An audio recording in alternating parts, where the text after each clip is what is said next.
Sí.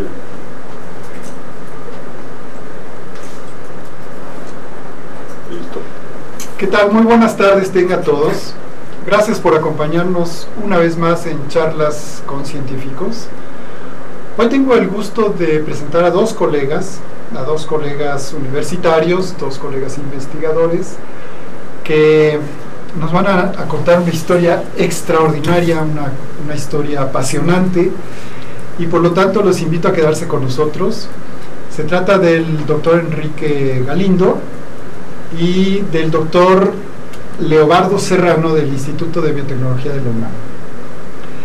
Bienvenidos ambos. Muchas gracias. Muchas gracias. Qué bueno que están con nosotros. Ellos tienen una historia relativa al problema de, lo voy a poner en términos generales, de transferencia de tecnología. Se trata de un caso vívido, se trata de un caso que pocas veces, estoy seguro, ustedes van a poder observar en directo, porque muy pocas veces se exponen todas las vicisitudes que conlleva el realizar una investigación básica y llevarla hasta lo que llamamos la comercialización. De eso va a tratar esta historia.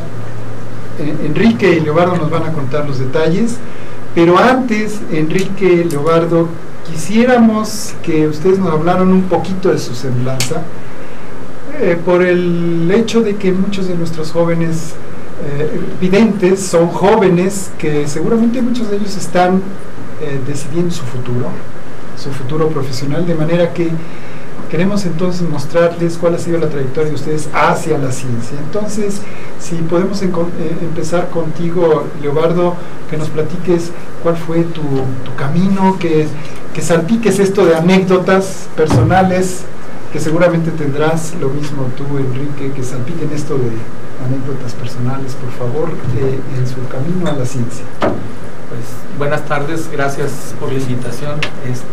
Es un gusto y es un honor tener la oportunidad de platicar de nuestra experiencia que hemos llevado a cabo. Bueno, de la parte personal, bueno, yo soy Leobardo Serrano, yo nací en Veracruz, yo soy veracruzano, hijo de una familia petrolera, y por lo tanto muy cercana a la parte de lo que es el ambiente desde el punto de vista de ingeniería, ¿no? Entonces desde muy temprano mis inquietudes fueron hacia desarrollar o hacer estudios de ingeniería, aunque al principio pues no sabía exactamente en qué rama.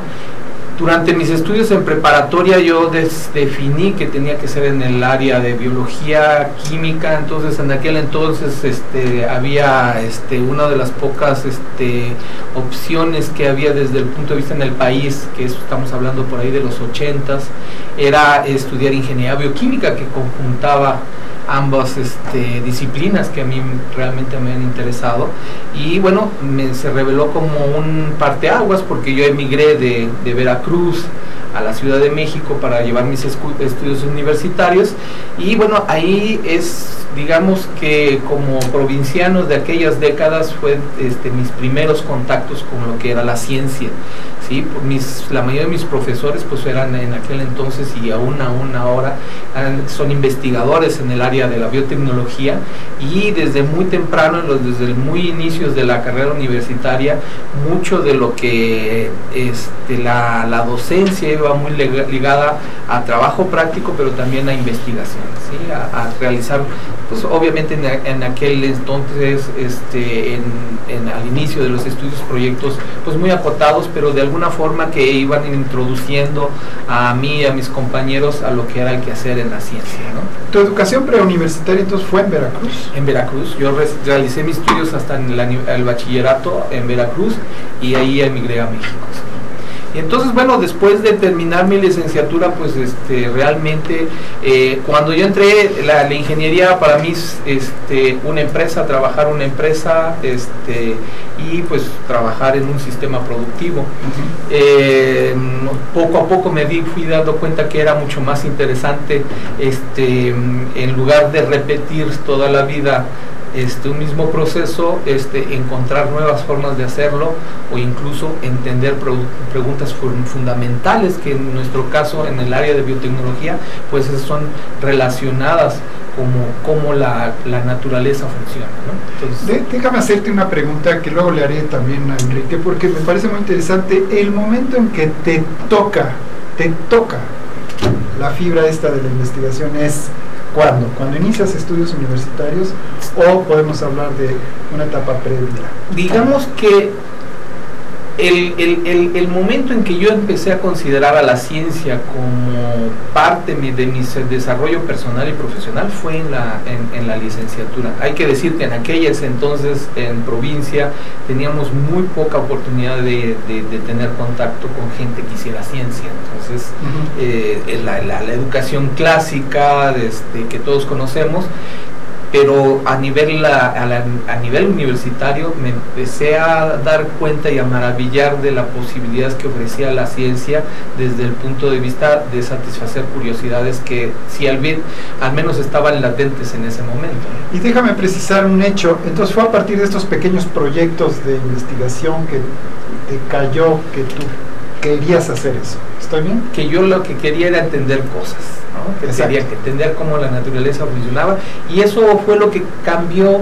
En ese momento dije, yo quiero hacer un posgrado, quiero hacer cosas, estudiar, prepararme para poder contestar preguntas fundamentales. Cuéntanos sobre tu trayectoria al posgrado y todo esto. Bueno, yo terminé la licenciatura y trabajé un poco de 2 años como ayudante investigador en la UAM. Yo soy egresado de la UAM Iztapalapa, soy ingeniero bioquímico, y después de esto pues yo postulé para hacer un posgrado. Me fui a hacer la maestría y el doctorado a Francia, en la Universidad de Borgoña, en cosas relacionadas con biotecnología.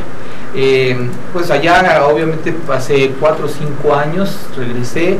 En aquel entonces éramos país de primer mundo. Carlos Salinas todavía era presidente, era su último año de presidencia, y había una gran oportunidad, desgraciadamente se ha perdido, de empleo para gente que tenía un doctorado. Es más, la gente a veces ni se preguntaba qué sabían hacer. Si tenías doctorado te ofrecían empleo. Entonces tuve la oportunidad en aquel entonces de que Enrique me ofreció trabajar junto con él en el Instituto de Biotecnología, y yo pensé sin lugar a dudas que era la mejor opción que yo podía tener, no de las que había revisado, sino de las que pudiera yo buscar en el país para trabajar en lo que me gusta, que es la ingeniería de bioprocesos.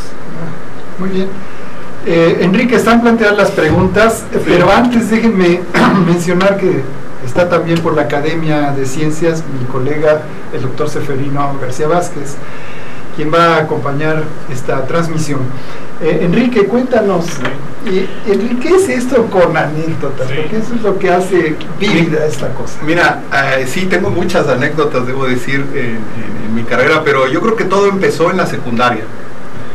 Mi padre me regaló un libro que todavía yo recomiendo a mis estudiantes de preparatoria y a todo el que puedo, que se llama Los Cazadores de Microbios.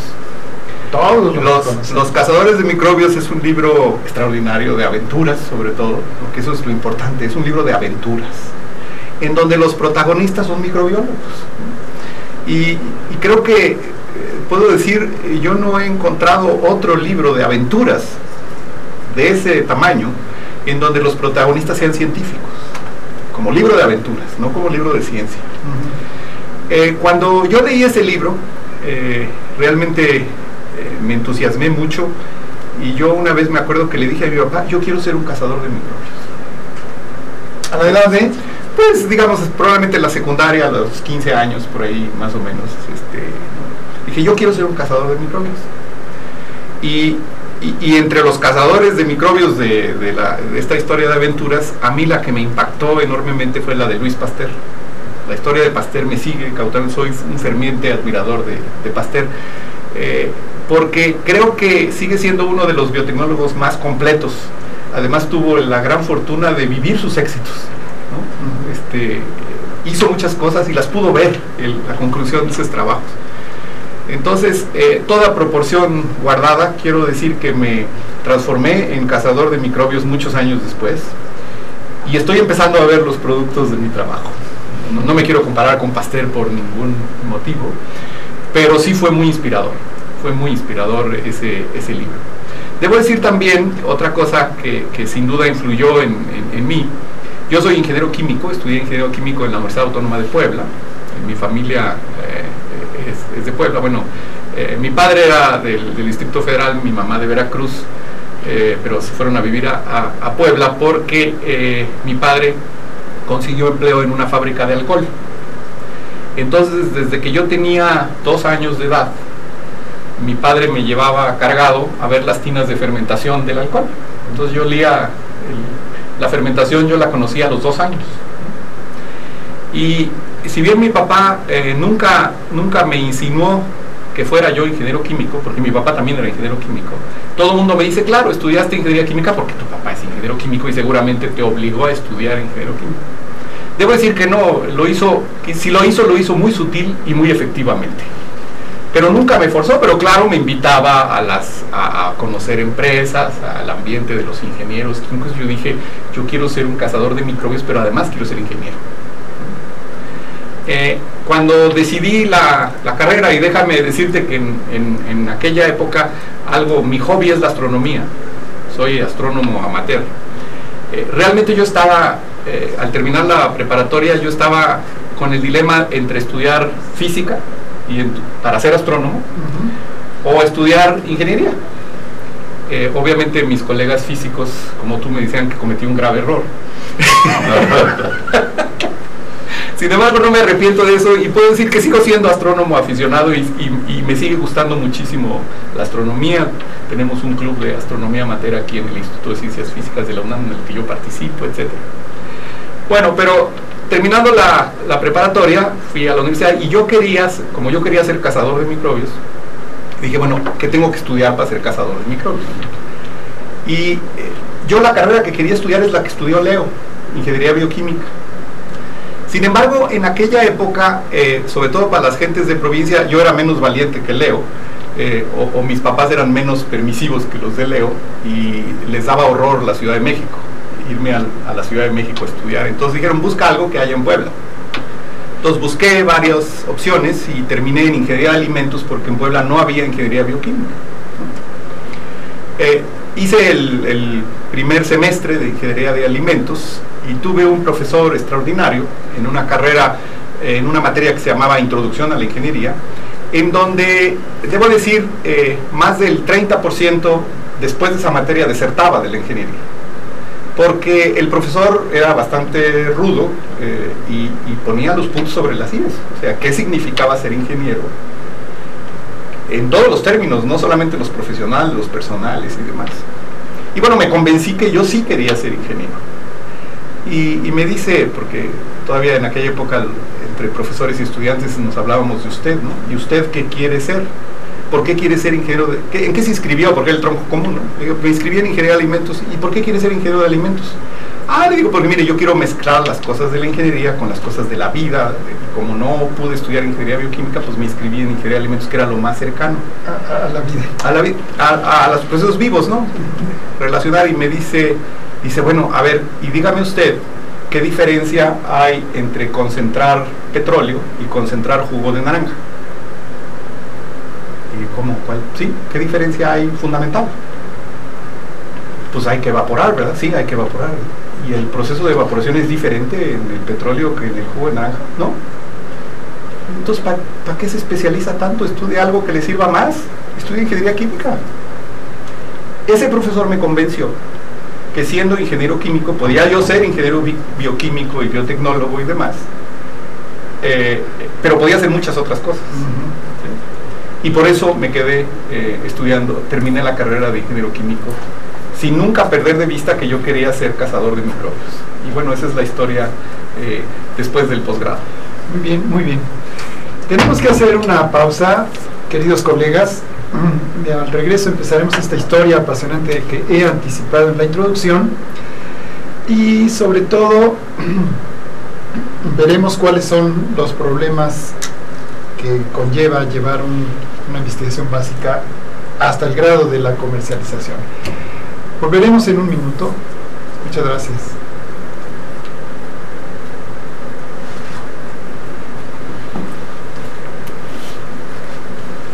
Hay preguntas, pero hay dos que son trampa. Es que fui a la presentación que hicieron en el museo. ¿De qué? Del fui. Y estoy adelantando. Hice preguntas de cosas que todavía ni dicen. Son preguntas tuyas.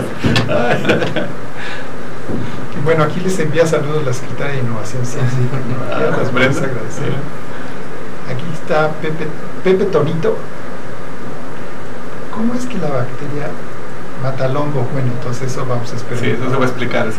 El mecanismo es dañino para otros animales, insectos, humanos también. La vamos a posponer. La otra sí es. ¿Cómo se dieron cuenta que sería buena idea trabajar juntos en equipo para el desarrollo de este producto? ¿Quieres iniciar, Seferino? Sí. Pues termino la historia del doctorado, ¿no? Rápidamente. Sí. ¡Ay! Muy breve. Dale. Sí.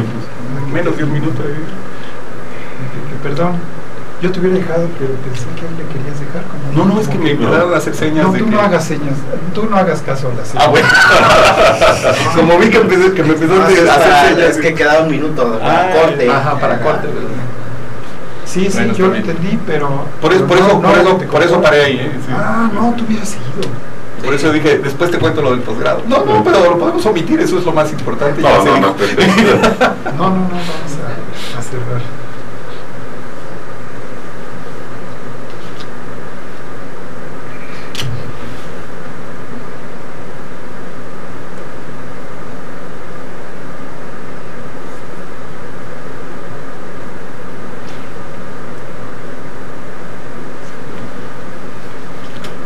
Bien, pues continuando con la charla con Enrique, creo que omitimos preguntarle, una vez que terminó la licenciatura, cuáles son sus actividades y cómo decidió, dónde estuvo en el posgrado.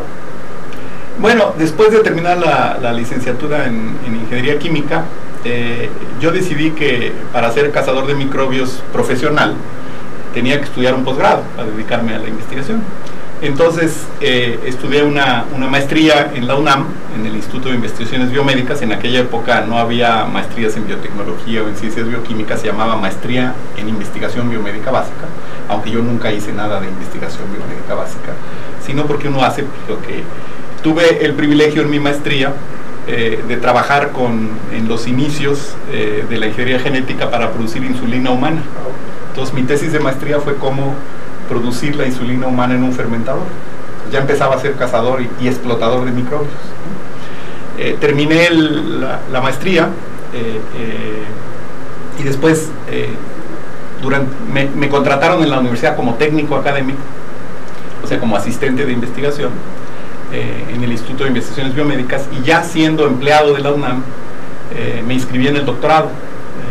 Afortunadamente por la presión de mi esposa, porque en aquella época todavía no existía ni siquiera el Sistema Nacional de Investigadores y uno creía que podría sobrevivir con una maestría, era más que suficiente. Mi esposa fue suficientemente sabia para decirme que no, y que aunque la viera menos tenía que hacer el doctorado, y fue lo que hice exactamente. Hice el doctorado ya siendo investigador en lo que antes era el Centro de Ingeniería Genética y Biotecnología, el precursor del IBT.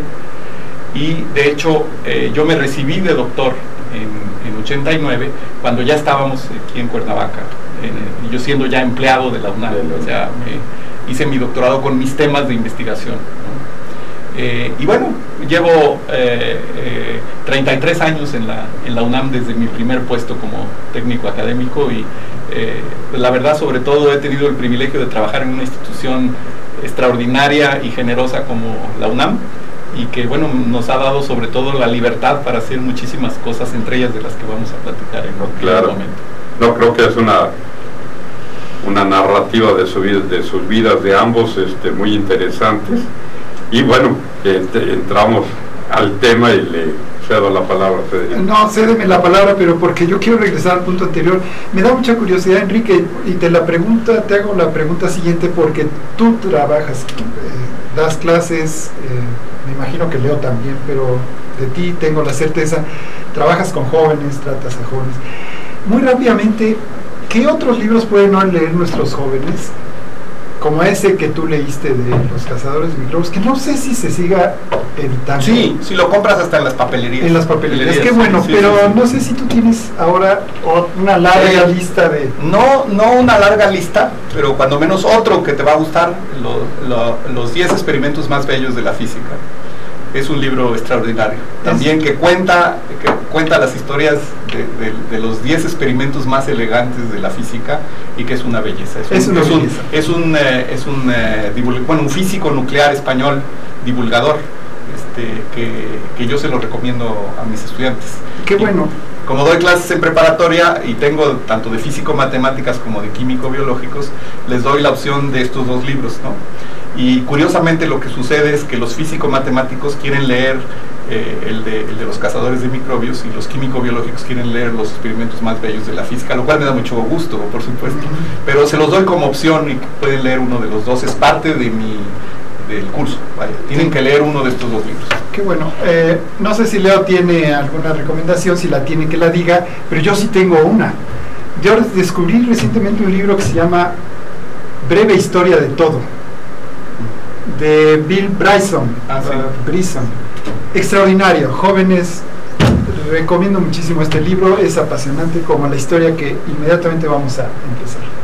El asunto es, Enrique, Leo, que nos platiquen ahora cuál es el problema que ustedes abordaron a través de su investigación básica y que finalmente concreta en un producto que está siendo comercializado.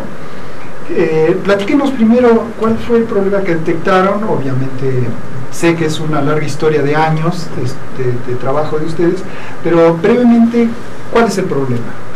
Bueno, mira, el problema central que nosotros abordamos hace 12 años, colaborando con algunos colegas de un centro de investigación en Culiacán, que son expertos en enfermedades de las plantas, que se llaman fitopatólogos, vieron que habían estudiado durante algún tiempo que el mango le aparecen manchas. Todo el mundo ha comprado mangos con manchitas, ¿no? Bueno, esas manchitas no son ocasionadas por la maduración normal del mango, es una enfermedad, son los síntomas de una enfermedad que es ocasionada por un hongo, y esa enfermedad es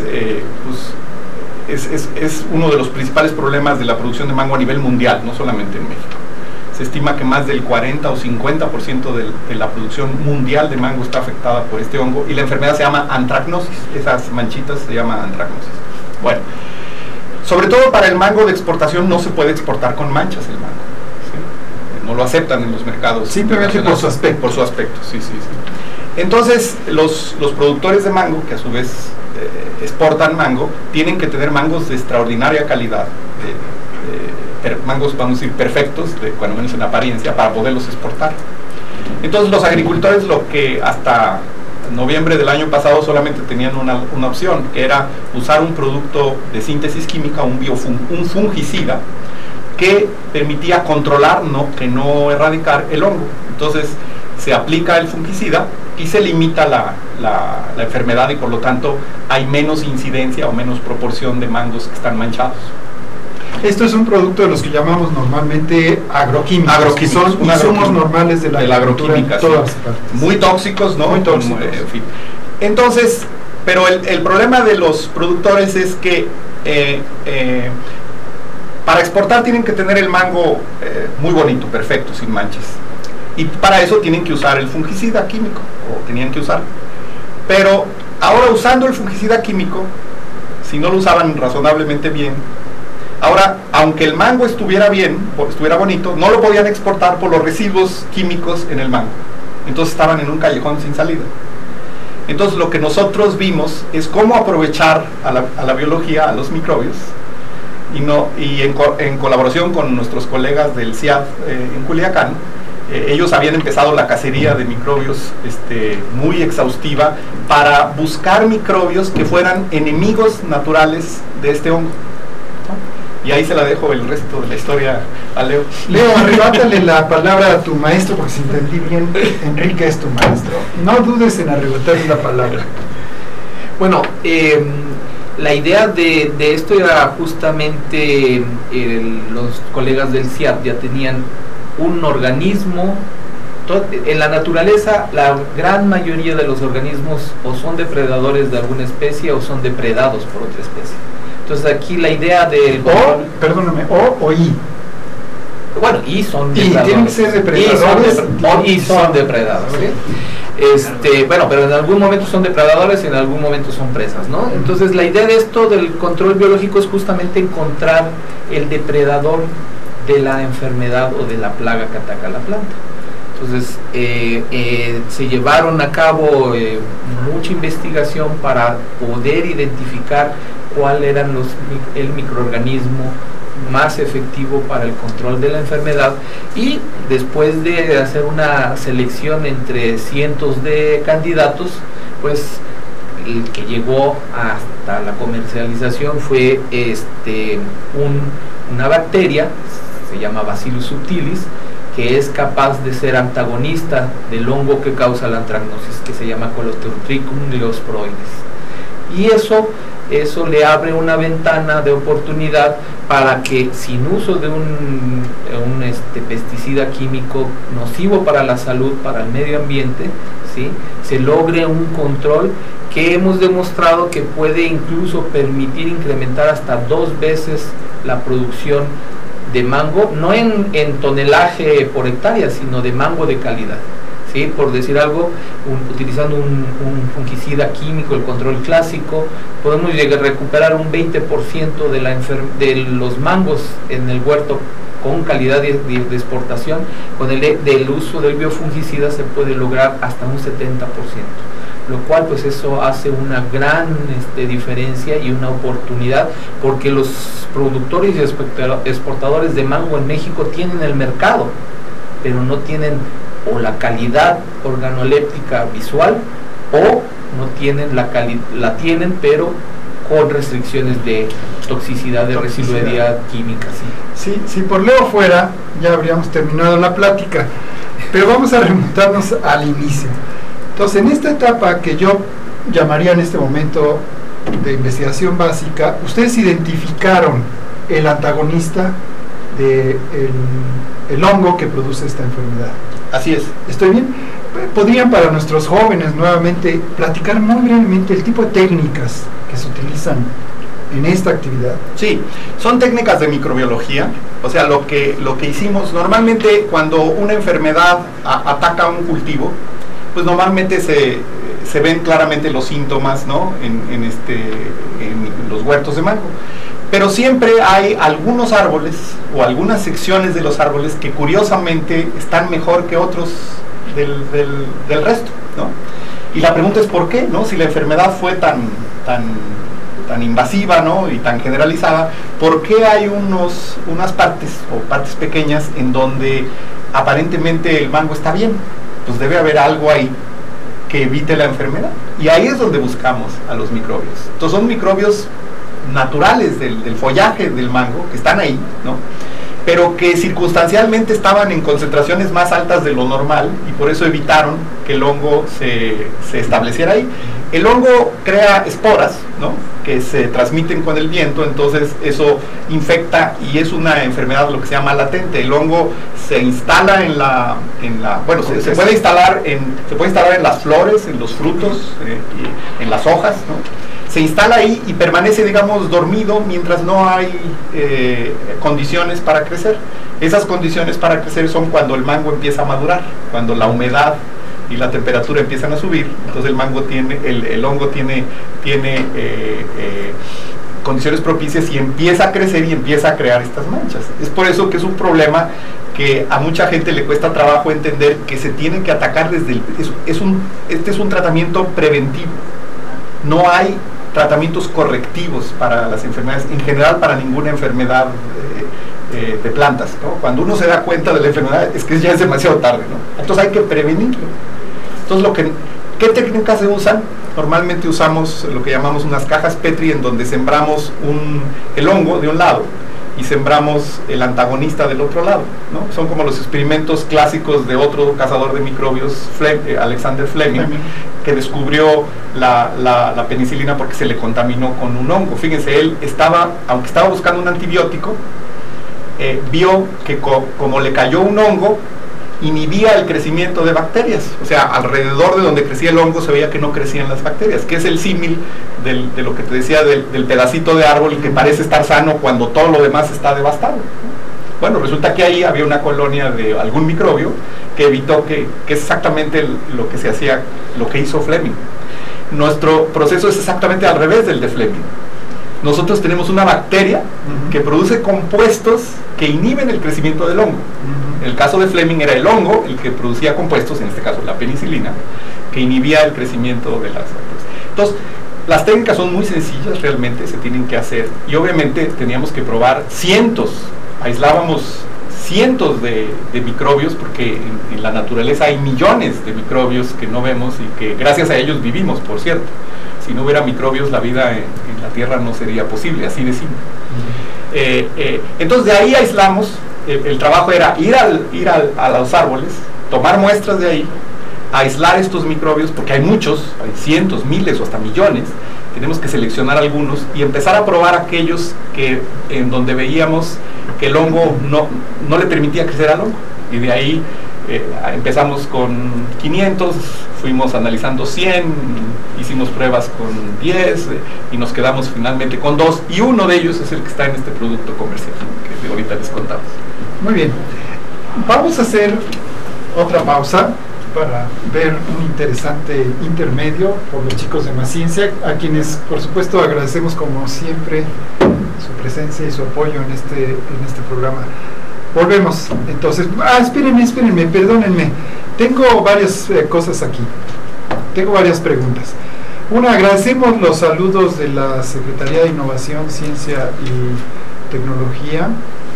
Me imagino que fue Brenda Valderrama, muchas gracias. Tenemos dos preguntas técnicas que yo creo que brevemente podemos contestar al regreso. ¿Les parece? Sí, claro. Muy bien, muchas gracias. Seguimos.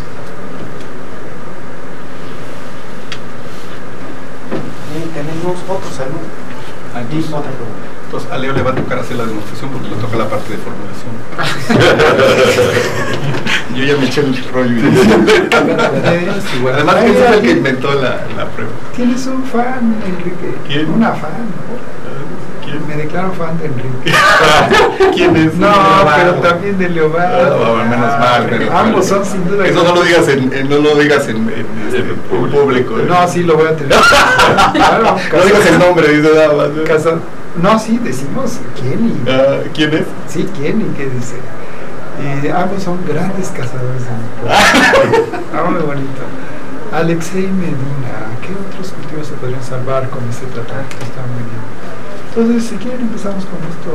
Sí, que Leo siga. Bueno, que empieza con las preguntas y yo puedo decir la otra. A ver, si quieres, ya empezaste a comentar de los mecanismos. Si quieres, tú lo contestas, cómo es que la bacteria mata al hongo. Ajá. Es un poco abundar en lo que ya dijiste. Y luego tú le sigues con la parte de fórmula. Y este, ¿no? Sí, estos tres. Esos dos. Sí, Seferino, ¿quieres leer el mensaje de Juanita? Sí. Pero tenemos que llegar a este. Tenemos dos periodos como de 10 minutos, ¿no? Sí, va a tener que ser un poquito rápido. ¿Quién empieza? ¿Quieres iniciar? Sí.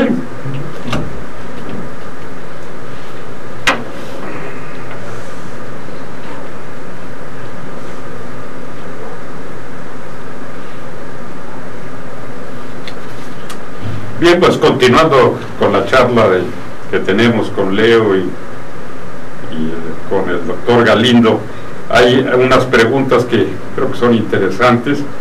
Es la primera de Juanita Pérez. Dice: me declaro fan de Enrique Galindo y Libardo Serrano.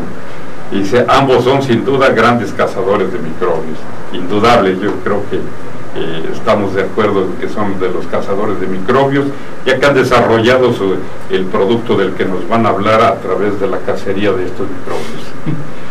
También tenemos la pregunta de Alexiel Medina. Dice: ¿qué otros cultivos se podrían salvar con este tratamiento?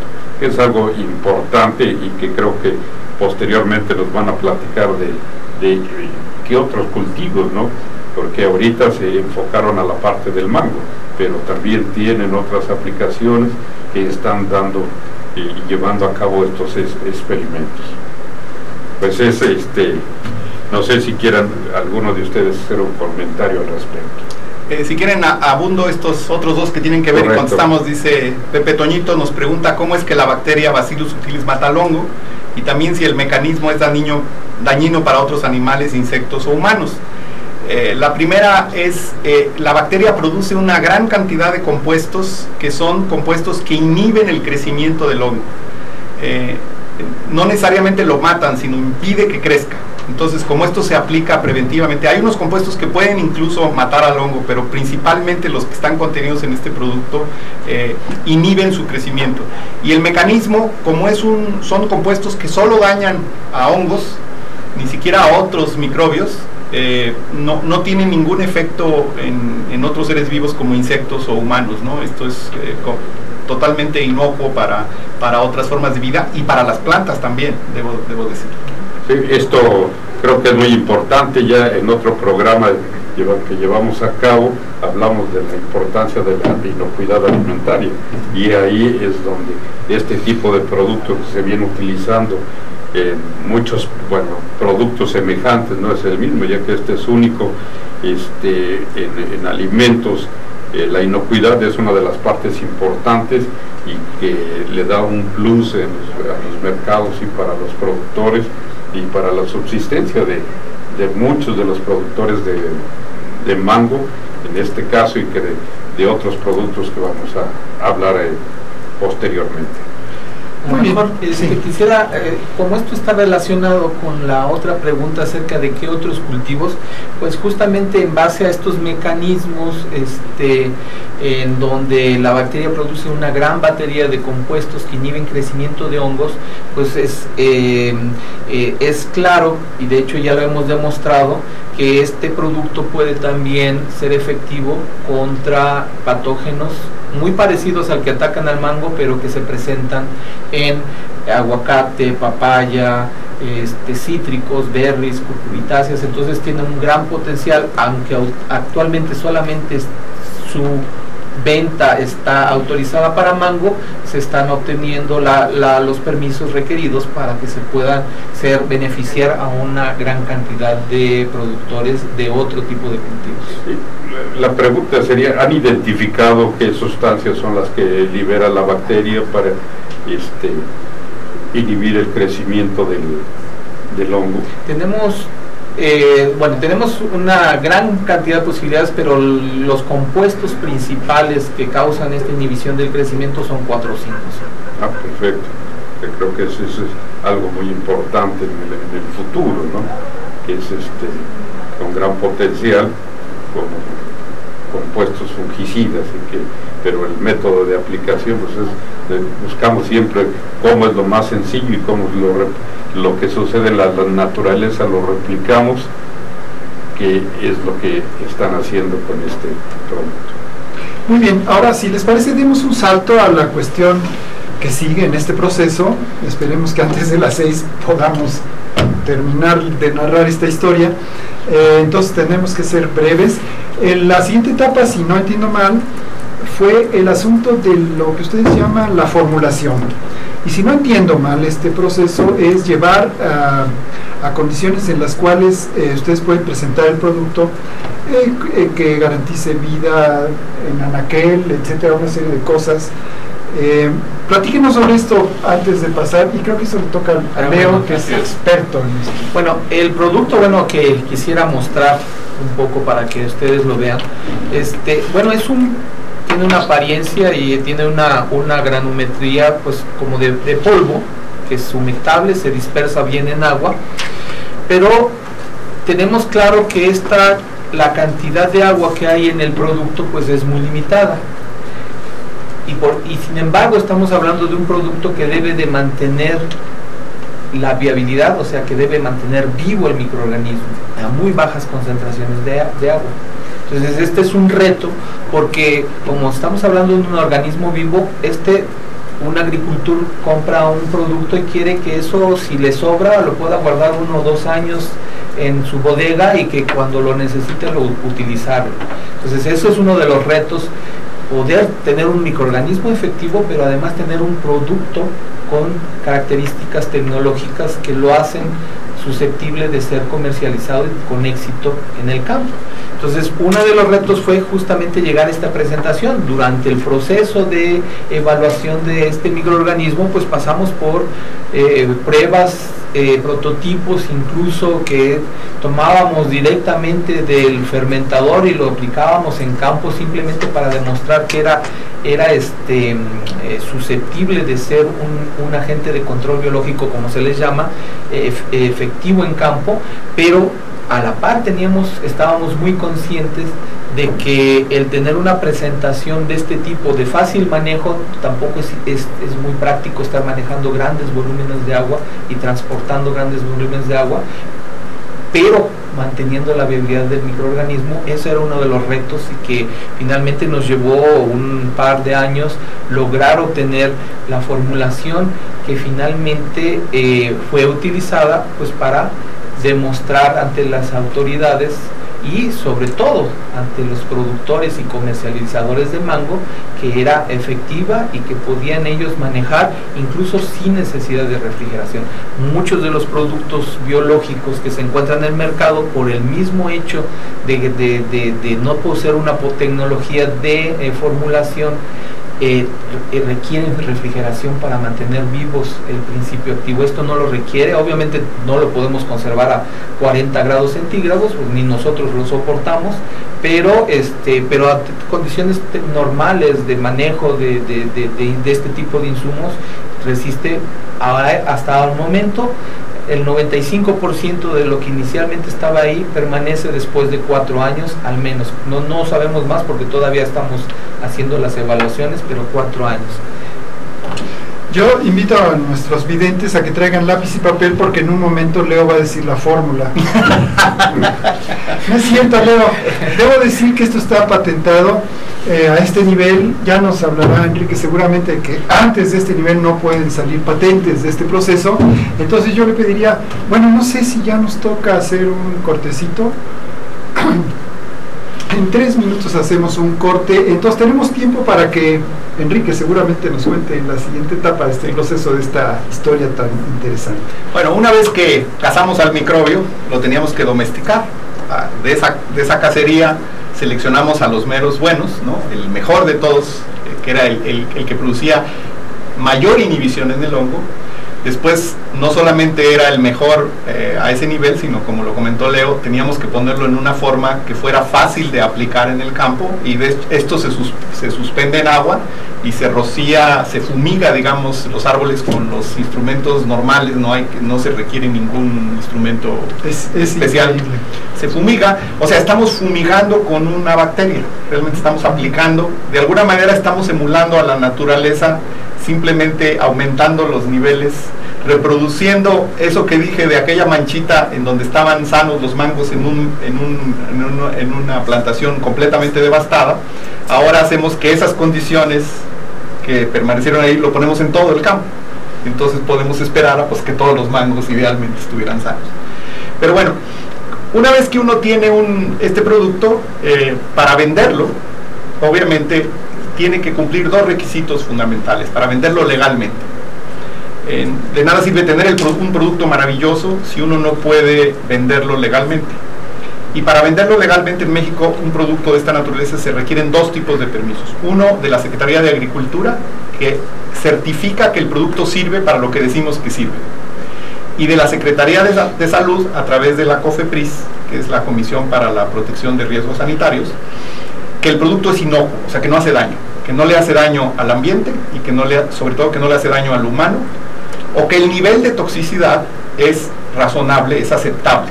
Y de hecho, una de las razones por qué esta etiqueta sea verde tiene que ver con eso. Los colores de las etiquetas indican el grado de toxicidad o de seguridad, ¿no? Hay etiquetas rojas, de otros colores, azul, roja, que esta es la etiqueta de menor toxicidad que se puede obtener para un producto agrícola en México, y esa es la que tenemos nosotros, ¿no? Entonces, se tuvo que formar una empresa, que es lo que contaremos después, que tuvo que gestionar estos permisos. Esos permisos se obtuvieron después de 3 años de trabajos, ¿no? Que tuvimos que demostrar. Se tienen que hacer muchas pruebas, primero en el campo, para que funcionara. Lo que dijo Leo, se puede multiplicar hasta por 2 o por 3 la cantidad de mangos de alta calidad en una cosecha. No que aumente la cosecha, sino que aumenta la proporción de mangos de alta calidad en una misma cosecha. No es un fertilizante esto, no sube la cantidad de mangos que se producen en total, sube la proporción de mangos de alta calidad, libres de antracnosis. Y las pruebas que se tienen que hacer, por ejemplo, es con este polvito. Se tienen que hacer pruebas, por ejemplo, en peces, que no les haga daño, cutáneas, que no irrite la piel, en ojos, ¿no? Hay muchas pruebas toxicológicas que se tienen que hacer, y todas esas pruebas las pasó nuestro producto. Y por eso nos otorgaron el permiso y nos otorgaron este color verde para poderlo. Entonces ahora sí, ya teníamos un producto efectivo, inocuo, que tiene los permisos para venderse como un producto agrícola efectivo e inocuo. Y esa es la parte, digamos, una parte muy importante de la innovación tecnológica, porque si uno no llega a eso, hay muchos otros procesos y proyectos que se han quedado en la primera parte.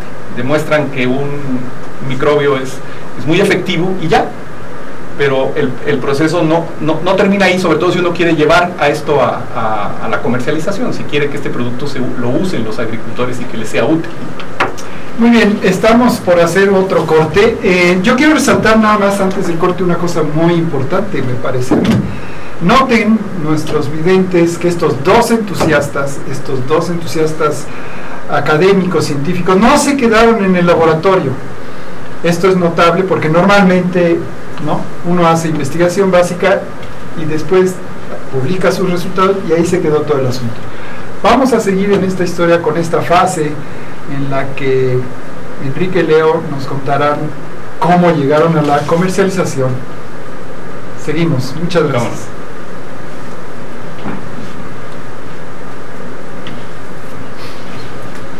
¿Cuestiones? Creo que va más o menos bien. Sí. Todavía nos queda la última parte, la de la formación de la empresa. Sí. Tono del Río, Antonio del Río. ¿Qué pregunta, Toño? ¿Qué sugieren estudiar a los jóvenes que desean hacer desarrollo tecnológico? Ingeniería, por supuesto. Ahí me voy a pelear con David dice, ¿qué nos recomiendan a los jóvenes científicos emprendedores con aspiraciones de ser empresarios para transferir el conocimiento que generaremos de la manera más eficiente y a costo efectivo? ¿Quién quiere esto? Quiere todo. Está bien. Con opción de ser empresarios. ¿O las dejamos para el final? Sí, yo creo que sí, mejor. Para terminar la historia. Para terminar la historia, sí. ¿Qué sugieren estudiar a los jóvenes? Emiliana, ¿se tienen planes de comercializar este producto fuera de México o licenciar a algunas grandes compañías? Eso también se va a decir en la parte, pero sí tenemos planes de comercializarlo fuera de México también. Pues entonces esta sería la primera pregunta. No, yo creo que Leo sigue con la historia de la empresa y cómo llegó, o sea, porque vamos hasta la formulación, ¿no? Y las pruebas y el registro. Entonces tenemos que decir un poco la historia de por qué se formó la empresa. Por qué se tuvo que formar la empresa, cómo se negoció y cómo se estableció el convenio con la otra empresa y cómo finalmente llegó al mercado. Y ya después ahí termina la historia, digamos, todo lo de la formación de la empresa, por qué formarla, sí. Y tú te sigues ya con la parte de decir, bueno, ya tenemos el producto, todavía no tenemos los permisos, pero la vendemos, como la comercializamos, sí, exacto. Sí, y me gustaría tomar un acercamiento, si pueden tomarle aquí algo que dice la etiqueta. ¿Qué nos recomienda? Esta está buena. Seguimos. Bueno, muchas gracias que siguen con nosotros. Vamos a continuar con la plática, con la charla de hoy. Leo, entonces, ¿qué sigue después de esto? ¿Cómo fue que tuvieron o construyeron esta empresa que empezó la comercialización de este producto? Bueno, después de generar la tecnología, de tener una fe ciega en el producto, de que realmente respondía a una necesidad y que realmente tenía grandes características para poder apoyar el desarrollo y la producción agrícola, pues como todo investigador, o digamos como la gran mayoría de nosotros cuando hacemos investigaciones, bueno, patentemos la innovación tecnológica, ¿no? Entonces se hizo una solicitud de patente y dijimos, bueno, ya está protegida, ahora busquemos la manera de transferir la tecnología a una empresa que esté interesada del ramo de los agroquímicos, agrobiológicos, que pueda llevar al consumidor este producto de calidad. Bueno, déjame interrumpirte. Te quedaste en transferencia, no se te olvide, porque luego las interrupciones hacen que a uno se le pele todo. ¿Fe ciega o confianza razonable? No. Fe ciega y confianza razonable, porque hay confianza razonable en el sentido de que ya teníamos las pruebas, y fe ciega de que el producto podía llevarse a ser comercial, porque hay otras etapas de las que les vamos a hablar, que no solamente es la parte tecnológica, científica, sino hay muchas otras etapas en el camino que lleva a comercializar un producto de estos. Perfecto. Entonces, la idea, pues como les comentaba, era transferir la tecnología a una empresa que tuvieran, porque nosotros, pues, enamorados de la investigación, decimos, no, nosotros meternos en una cuestión empresarial nos va a quitar tiempo, nos va a llevar, y finalmente mantengámonos aquí y transfiramos la tecnología, y eso pues era un camino que nosotros veíamos como natural en la parte de desarrollo tecnológico que se da a cabo en una universidad. Sin embargo, después de hablar con diferentes opciones que buscamos, se presentaron para transferir la tecnología, nos dimos cuenta de que no había, por una razón u otra, y a diferentes estados o a diferentes niveles de negociación, las empresas que se habían interesado, pues finalmente no concretábamos nada. Entonces, pues de alguna forma era triste que esto que nosotros realmente consideramos un producto muy interesante, pues no viera la luz y se quedara archivado. Entonces, en aquel entonces, el doctor Antonio del Río, en aquel entonces el director del Centro Morelense de Innovación y Transferencia Tecnológica, pues nos animó, nos dijo, pues ¿por qué no lo hacen, no? ¿Por qué no toman el toro por los cuernos y ustedes hacen esa empresa que lleve el producto al mercado? Entonces Antonio, que hoy flamante director del Instituto de Energías Renovables, pues nos dio el punch que necesitaban, digo, sí, ustedes pueden, y nos apoyó desde la dirección de la incubadora de empresas que está dentro del CEMIN, y a buscar, nos apoyó en conseguir financiamiento para poder llevar a cabo todas estas pruebas que son necesarias para poder tener registros y permisos de comercialización, para demostrar que nuestra tecnología, que la teníamos a nivel planta piloto ahí en el Instituto de Biotecnología, funcionaba a una escala industrial. Por decir, pasamos del fermentador más grande que hay en el instituto, desde 350 litros, lo llevamos hasta 20,000 litros.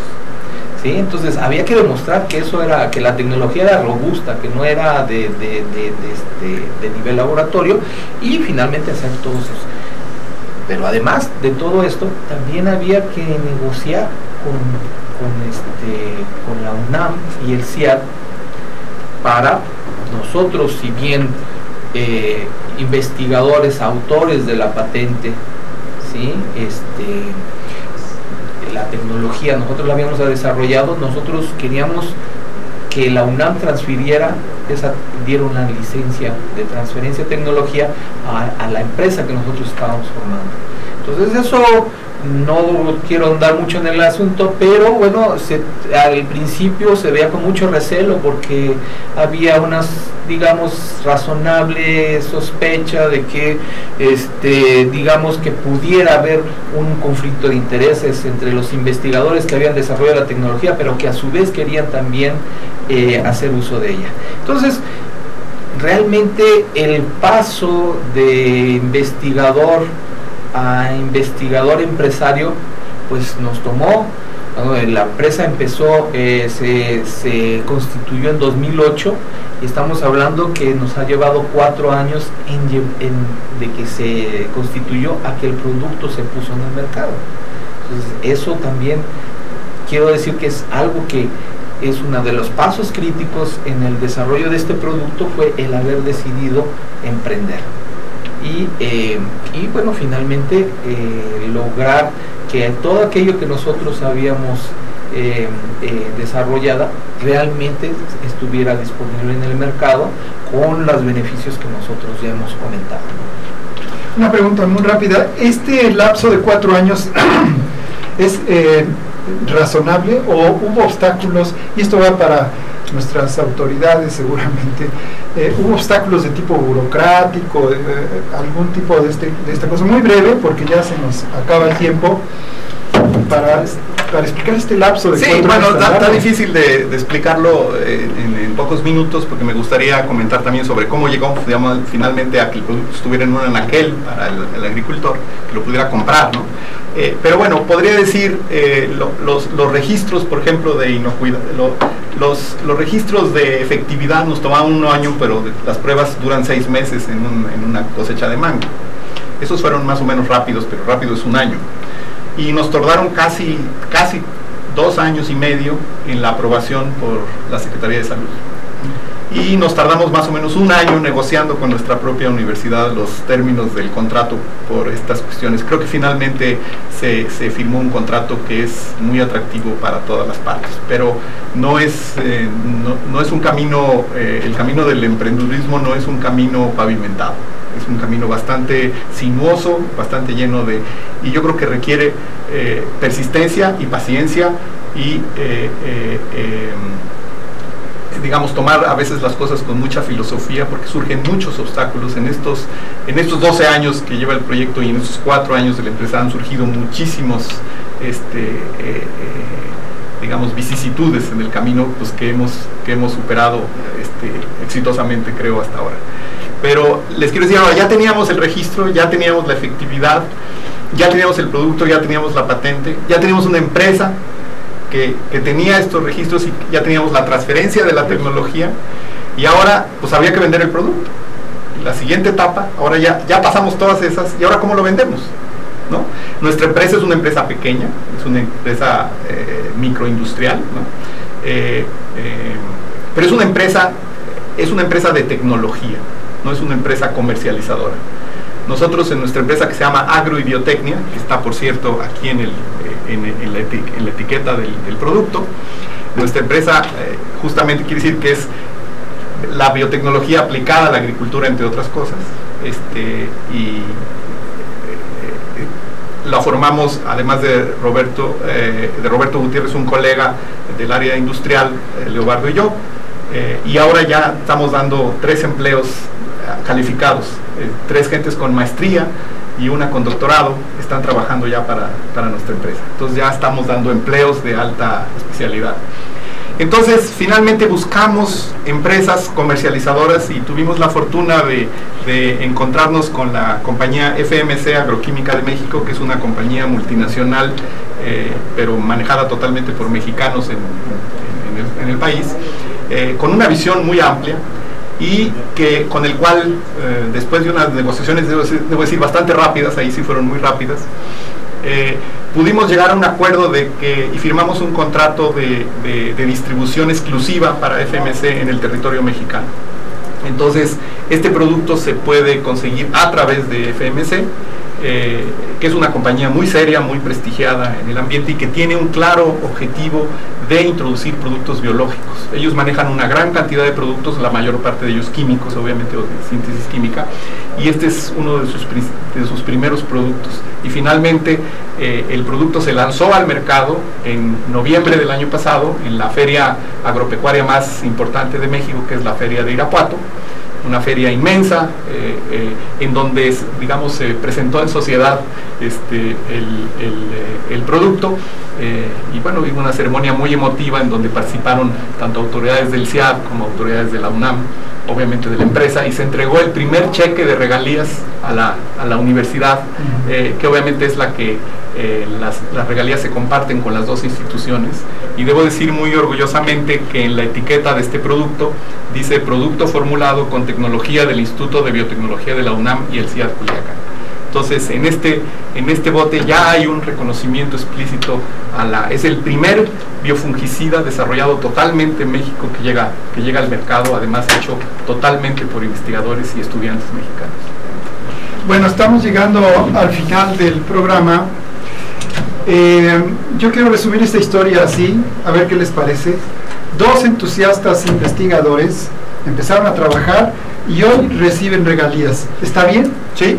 Perfecto. Esto es para entusiasmar a nuestros jóvenes. Y debo decir, y los que reciben regalías son las instituciones de investigación por los derechos de esta tecnología.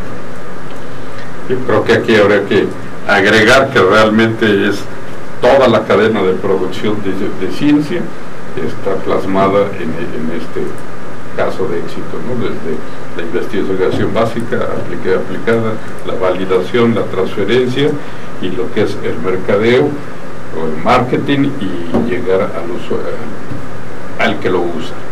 Y esto no es nada sencillo. Yo los felicito porque son pocos los casos de éxito y que creo que debe ser un ejemplo para muchos investigadores que tienen cosas muy importantes y que no se ha buscado realmente llevarlo al mercado. Aquí aprovecho alguna pregunta rápida que dice, sí. ¿Qué nos recomiendan a los jóvenes científicos emprendedores con aspiraciones de ser empresarios para transferir el conocimiento que generamos de la manera más eficiente posible?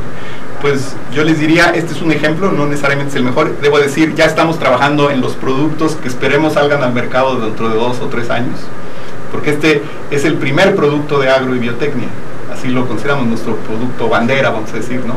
Pero creemos que es solo el primero. Y estamos ya trabajando, si en este nos tardamos 12 años, esperemos que en el segundo y el tercero nos tardemos mucho menos. Y lo que creo que debo enfatizar, sobre todo a los jóvenes, es que sí se puede. Si son emprendedores, emprendan, no se dejen avasallar por las vicisitudes que van a encontrar muchísimas, estén preparadas para eso, no asuman que esto es fácil. Y si no se les compran la tecnología a una empresa, funden una empresa. Y si no la pueden comercializar, asóciense con alguien que lo venda. En fin, no quiero decir que lo nuestro pueda ser un ejemplo, cada caso es diferente, pero yo lo que quería enfatizar es que es posible, sí es posible hacer este tipo de cosas, guardando todos los conflictos de interés, guardando la ciencia básica, siendo investigadores, que es lo que verdaderamente nos gusta a Leobardo y a mí, y seguimos siendo investigadores en la empresa porque es una empresa de innovación fundamental. Exactamente. Déjenme cerrar con 3 preguntas, pero les pido que las contesten de sí, no, casi, ¿no? ¿Tienen planes de comercializar este producto fuera de México? Sí. Sí. ¿O licenciar a algunas grandes compañías? No, la licencia es de agrobiotecnia, la tecnología es de la UNAM, la licencia es de agrobiotecnia y no lo pensamos licenciar a nadie más. Ok, gracias Emiliano. Juanita Pérez, ¿Fungifree puede adquirirlo cualquiera, digamos que para los árboles de mi jardín, o es solo para industria? ¿En dónde? Lo puede, no solo, o sea, tiene que ser un patógeno similar a este, no sirve para todo, obviamente, debo decir, no sirve para todo. Es un biofungicida y hay otras enfermedades, pero quizás podríamos hacer pruebas con otros, pero si es un hongo, es muy probable, si la enfermedad que afecta al problema de la señora Juanita es un hongo, es muy probable que le sirva. ¿Dónde lo puede conseguir? En un distribuidor agroquímico, y que pregunte por los productos de FMC y simplemente que pregunte por el producto fungicida. O en la página de FMC debe de haber una lista de distribuidores también. Exactamente. Pepe Tonito, ¿y funciona para papaya, sí o no? Sí. Ya lo dijeron en realidad, pero... Y funciona para papaya, para aguacate, para cítricos, para berries, o sea, fresas, y también para pepino, etcétera, cucurbitáceas. Cierro con una pregunta de nuestro colega Antonio del Río. ¿Qué sugieren estudiar a los jóvenes que deseen hacer desarrollo tecnológico? No me vayan a decir que ingeniería química porque me enojo. Por supuesto que tienen que estudiar ingeniería química o ingeniería bioquímica, son las mejores carreras del mundo. Bueno, muy bien. Pues hemos llegado al final, nos hemos robado 5 minutos. Quien quería terminar a las 6, por favor, mueva su reloj y ya termina a las 6. Agradezco muchísimo a nuestros colegas, el doctor Leobardo y al doctor Enrique, haber estado aquí. Esperamos que no sea la última vez, esperamos que en unos pocos meses o años nos vengan a platicar cómo se ha desarrollado la industria esta, que estoy seguro va a impactar la producción de mango en México. No sé si mi colega Ceferino García Vázquez tiene algún comentario final. No, el comentario final pues, es felicitarlos y que los jóvenes tomen como ejemplo, como se mencionó aquí, este caso de éxito y que continúen para ser exitosos en la vida. Muchas gracias. Muchas gracias. Muchísimas gracias. Vamos entonces a cerrar el programa. Los esperamos dentro de 8 días. Muchísimas gracias a nuestros invitados nuevamente.